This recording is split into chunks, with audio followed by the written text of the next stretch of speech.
എല്ലാവർക്കും പുതിയൊരു വീഡിയോയിലേക്ക് സ്വാഗതം. ഇന്ന് തയ്യാറാക്കുന്നത് ഒരു സദ്യ സ്പെഷ്യൽ ഇഞ്ചിക്കറിയാണ്. അപ്പോൾ നമുക്ക് ഉടനെ തന്നെ റെസിപ്പി കാണാം.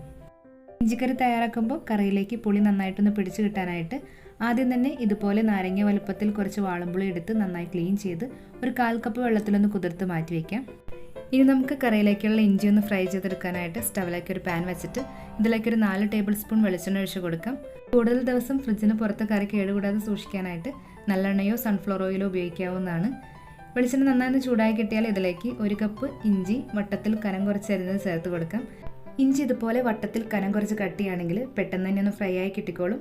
ഇഞ്ചി ചേർത്തിട്ട് ഒരു മീഡിയം ഫ്ലെയിമിൽ കൈ എടുക്കാതെ തന്നെ നന്നായി ഒന്ന് ഇളക്കി ഇഞ്ചിയുടെ കളർ ഒരു ഗോൾഡൻ ബ്രൗൺ നിറമാവുന്നവരെ ഒന്ന് ഫ്രൈ ചെയ്തെടുക്കാം. ഇവിടെ ഇപ്പോൾ ഇഞ്ചി ആവശ്യത്തിന് ഫ്രൈ ആയി കിട്ടിയിട്ടുണ്ട്. ഇനി നമുക്ക് ഫ്ലെയിം ഒന്ന് ഓഫ് ചെയ്തിട്ട് ഇതൊരു ബൗളിലേക്ക് മാറ്റി വെച്ച് ചൂടൊന്ന് മാറിക്കഴിയുമ്പോൾ മിക്സിയുടെ ചെറിയ ജാറിലിട്ട് കുറച്ച് തരിയോടുകൂടി ഇതുപോലെ ഒന്ന് പൊടിച്ച് മാറ്റി വയ്ക്കാം. ഇനി നമുക്ക് ഇഞ്ചിക്കറി തയ്യാറാക്കാനായിട്ട് ഇഞ്ചി ഫ്രൈ ചെയ്യാനെടുത്ത വെളിച്ചെണ്ണയിലേക്ക് 1 ടീസ്പൂൺ കടുക് ഇട്ടിട്ടൊന്ന് പൊട്ടിച്ചെടുക്കാം. വെളിച്ചെണ്ണ ബാക്കിയില്ലെങ്കിൽ ഒരു 3 ടേബിൾ സ്പൂൺ വെളിച്ചെണ്ണ ചേർക്കാവുന്നതാണ്. ഇതിലേക്ക് 2 വറ്റൽ മുളകും കുറച്ച് കറിവേപ്പില കൂടി ചേർത്തിട്ട് ഒന്ന് വഴറ്റിയതിന് ശേഷം ഇനി ഇതിലേക്ക് നമുക്ക് 2 പച്ചമുളക് ചെറുതായി അരിഞ്ഞത് ചേർത്ത് കൊടുക്കാം. പച്ചമുളക് ചേർത്തിട്ട് ഒരു മീഡിയം ഫ്ലെയിമിൽ ഒരു 10-15 സെക്കൻഡ് ഒന്ന് വഴറ്റിയെടുത്തതിന് ശേഷം ഇനി ഇതിലേക്ക് ഒരു 10 ചെറുള്ളി ചെറുതായി അരിഞ്ഞത് ചേർത്തിട്ട് കൂടെ തന്നെ കുറച്ച് ഉപ്പ് കൂടി ചേർത്ത് കൊടുക്കാം. 1/2 ടീസ്പൂൺ ഉപ്പാണ് ചേർത്തിരിക്കുന്നത്. ഇനി നമുക്ക് ഫ്ലെയിം ഒന്ന് കൂട്ടി വെച്ച് 2-3 മിനിറ്റ് നന്നായി ഇളക്കി ചെറുള്ളിയുടെ കളർ ഇതുപോലെ ഒരു ഗോൾഡൻ ബ്രൗൺ നിറമായി കിട്ടിയാൽ ഇതിലേക്ക് 1/2 ടീസ്പൂൺ മഞ്ഞൾപ്പൊടിയും 1 ടീസ്പൂൺ മല്ലിപ്പൊടിയും 1 ടീസ്പൂൺ മുളക് പൊടിയും ചേർത്ത് കൊടുക്കാം.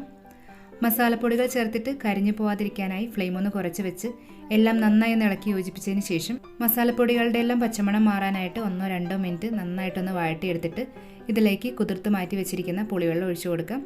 പുളിവെള്ളം ഒഴിച്ചിട്ട് മസാലയിലേക്ക് പുളിയൊക്കെ നന്നായിട്ട് അകത്തക്ക വിധത്തിൽ ഒന്ന് ഇളക്കി യോജിപ്പിച്ചെടുത്തതിന് ശേഷം ഇതിലേക്ക് നമുക്ക് 1 കപ്പ് വെള്ളം കൂടി ചേർത്ത് കൊടുക്കാം. വെള്ളം ചേർത്തിട്ട് വീണ്ടും നന്നായി ഇളക്കി യോജിപ്പിച്ച് ഇതൊന്ന് തിളയ്ക്കാനായിട്ട് വെയിറ്റ് ചെയ്യാം. ഇതിപ്പോൾ നന്നായി തിളച്ച് വന്നിട്ടുണ്ട്. ഇനി ഇതിലേക്ക് നമുക്ക് മിക്സിയിൽ പൊടിച്ച് മാറ്റി വെച്ചിരിക്കുന്ന ഇഞ്ചി ചേർത്ത് കൊടുക്കാം. ഇഞ്ചി കുറച്ച് കടിക്കാനൊക്കെ ഇഷ്ടമുള്ളവർക്ക് എല്ലാം ഇതുപോലെ പൊടിച്ച് ചേർക്കാതെ ഫ്രൈ ചെയ്ത് കഴിയുമ്പോൾ കുറച്ച് മാറ്റി വെച്ച് കുറച്ച് ചതച്ച് ഇതിലേക്ക് ചേർക്കാവുന്നതാണ്.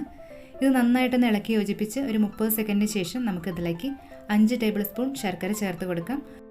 ശർക്കര ചേർത്തിട്ട് ഫ്ലെയിം ഒന്ന് കുറച്ച് വെച്ച് ശർക്കര കറിയിലേക്ക് നന്നായി ഒന്ന് ഇളക്കി യോജിപ്പിച്ച് കഴിഞ്ഞാൽ ഉടനെ നമുക്ക് ഫ്ലെയിം ഒന്ന് ഓഫ് ചെയ്ത് കൊടുക്കാം.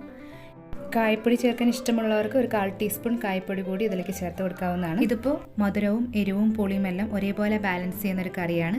നമുക്ക് മധുരം കൂടുതൽ ഇഷ്ടമാണെങ്കിൽ അതനുസരിച്ചിട്ട് കൂടുതൽ ശർക്കര ചേർത്ത് കൊടുക്കാം. അതുപോലെ തന്നെ കൂടുതൽ പുളി ഇഷ്ടമുള്ളവർക്ക് നമ്മുടെ ടേസ്റ്റിനനുസരിച്ചിട്ട് പുളി ചേർത്ത് കൊടുക്കാവുന്നതാണ്.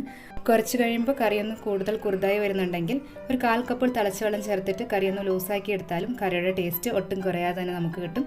അപ്പോൾ നമ്മുടെ ഇഞ്ചിക്കറിയുടെ റെസിപ്പി ഇഷ്ടമായ ലൈക്ക് ചെയ്യാനും അഭിപ്രായങ്ങളും നിർദ്ദേശങ്ങളും എന്തെങ്കിലും ഉണ്ടെങ്കിൽ കമൻറ്റ് ചെയ്യാനും മറക്കരുത്. ചാനലും സബ്സ്ക്രൈബ് ചെയ്ത് അടുത്ത് കാണുന്ന ബെല്ലൈക്കൺ എനേബിൾ ചെയ്ത് ആദ്യം കാണുന്ന ഓപ്ഷൻ ഓൾ കൊടുത്താൽ ഈ ചാനലിലൂടെ ചെയ്യുന്ന എല്ലാ വീഡിയോസും നിങ്ങൾക്ക് കിട്ടുന്നതായിരിക്കും. അപ്പോൾ മറ്റൊരു റെസിപ്പിയുമായിട്ട് ഉടനെ കാണാം. അതുവരെ ബൈ. Thanks for watching.